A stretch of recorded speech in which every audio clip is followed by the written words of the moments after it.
आपण मैंने दुनियार सबुठारु खतरनाक डैम विषय जानते कि जदि जानी ना तेज मुझे आपण को विश्वर एभली 5टी आश्चर्यजनक डैम विषय कहवाक जाऊँगी जहाँ आपण केवे कल्पना करते तेज दर्शक बंधु यही 5टी विश्वर बड़ बड़ डैम मध्य आम भारत भी सामिल रही तेज दर्शक बंधु भिडियोटी स्टार्ट करने पूर्व मुझे कहवाक चाहूँगी ये इंटरेस्टिंग फैक्ट विषय जानापी आम चैनल टी सब्सक्राइब करूँ और पाखे बेल आइकन टी दबाई दिखाँ तेज दर्शक बंधु चलते भिडियोटी स्टार्ट करवा।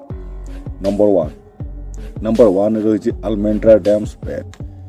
यही डैम स्पेन सबुठारु उच्चतम डैम भाव में परिचित एवं यही डैम को 1963 और 1970 मध्य निर्माण कर डैम चौड़ा 500 मीटर पर्यंत विस्तारित होती यार उच्चता 200 मीटर पर्यंत विस्तारित। नंबर टू रही जिनपिंग डैम चाइना जहाँ को डैम सहर भाव में सारा विश्व जानी था। चाइनार साधारणतः भाव में 87,000 डैम निर्माण कर जहाँकि कौन सी अन्य देश में छोट मोट नदी तुलन भी किसी नुहे। यही डैम दुनियार सबुठार बड़ डैम मध्य अन्यतम।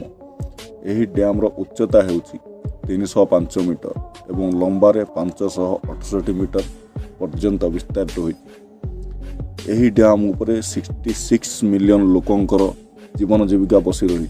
तेज दर्शक बंधु भाविकी देखु जदि यही डैम क्षय क्षति घटे ताले केते लोकंकर जीवन क्षय क्षति घटी।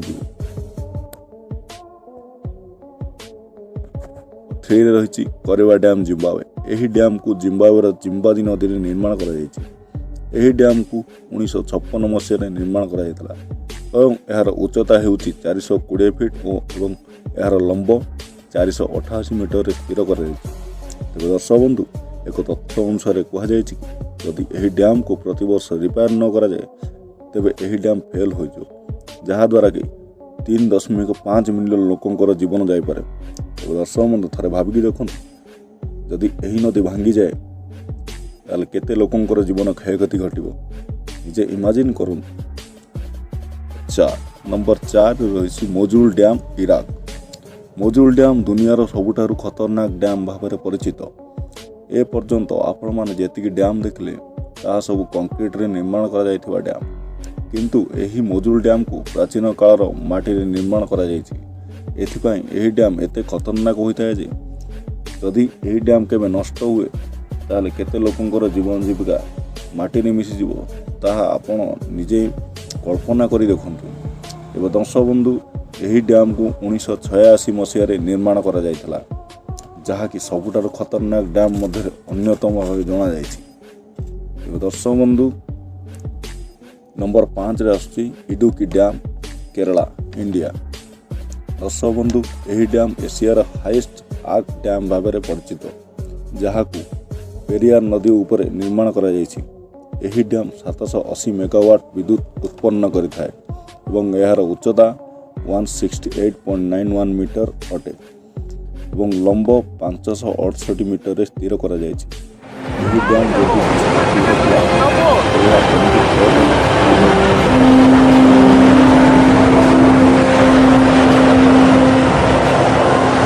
जदि यही डैम किसी त्रुटि घटिला तेबे एमिति क्षय क्षति घटाइब जहाँकि आपण स्वप्न केबे कल्पना करने।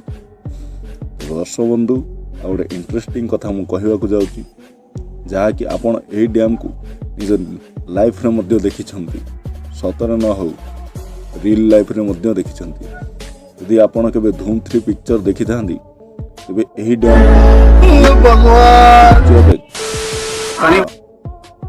चरे आधारित करा जायछि। दर्शक बंधु आपण को यही 5टी डैम विषय केउं डैमटा अधिक भल लगिला ताहा आमु कमेंट करके जणातु एवं आम चैनल टी सब्सक्राइब करूँ पाखे बेल आइकन टी दबाई दिंतु।